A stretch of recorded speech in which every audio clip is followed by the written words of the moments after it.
આજે કાલે જ સમાચાર મળ્યા હતા જૂના ડીસાનું નવાપુરા ગામ સર્વે નંબર 24 આ લોકોને અધિકારીઓએ અહીં આવીને માપણી કરી રહ્યા છે, પ્રાણી સંગ્રહાલય બનાવવાની વાત કરે છે।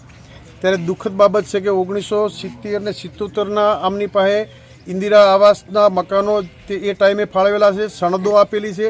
500 ઘર અહીંથી આઝાદી પહેલાંના સમયથી અહીં રહી રહ્યા છે।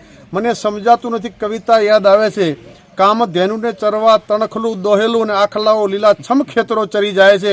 આ ગરીબ લોકો 70 વર્ષથી રહેતા હોય તો એમને પ્રાણી સંગ્રહાલયના નામે પરેશાન કરીને આપ જુઓ છો કે માત્ર નળિયાવાળા મકાનો અને મજૂરી કરીને આજે મજૂરી જ્ઞાન એ જ પૈસા લાવીને મજૂરી કરીને એમનું ઘર નિભાવી રહ્યા છે। ત્યારે આવા ગરીબ લોકો ઉપર આખા ગુજરાતમાં સમગ્ર હું તો એમ કહું છું કે મુદ્દુ ને નિર્મળ મુખ્યમંત્રી તમે આ ગરીબો ઉપર બુલડોઝરો ચલાવવાનો કેમ ધંધો કર્યો છે?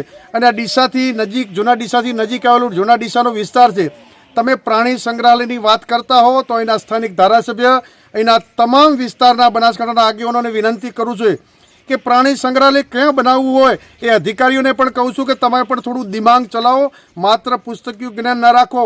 તમારે પ્રાણી સંગ્રહાલય બનાવવું હોય તો જૂનાગઢના ગીરના સાસણના જંગલમાં બનાવો, પ્રાણી સંગ્રહાલય બનાવવું હોય તો દોતા નહીં ગિરિમાળામાં બનાવો, અમીરગઢના જંગલોમાં બનાવો। અહીં ડીસા જ્યારે અમારું હરિયાળું હોય, લીલુંછમ હોય, બનાસ નદી વહેતી હોય અને આ ધરતી ઉપર ગરીબ લોકો રહેતા હોય, તમે પ્રાણી સંગ્રહાલય નામે માત્ર જમીનો ખાલી કરી અને ગરીબોની રોજીરોટી છીનવવાનું કામ બંધ કરો।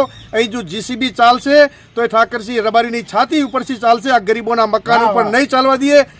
ગાંધીજીના માર્ગે લડશું, પરંતુ આ સરકાર જો હિટલરશાહી બનશે તો એમની સામે ભગતસિંહ બની અને હથિયારો ઉપાડતા પણ આ જનતાને અમે ક્યારે ડરવાના નથી।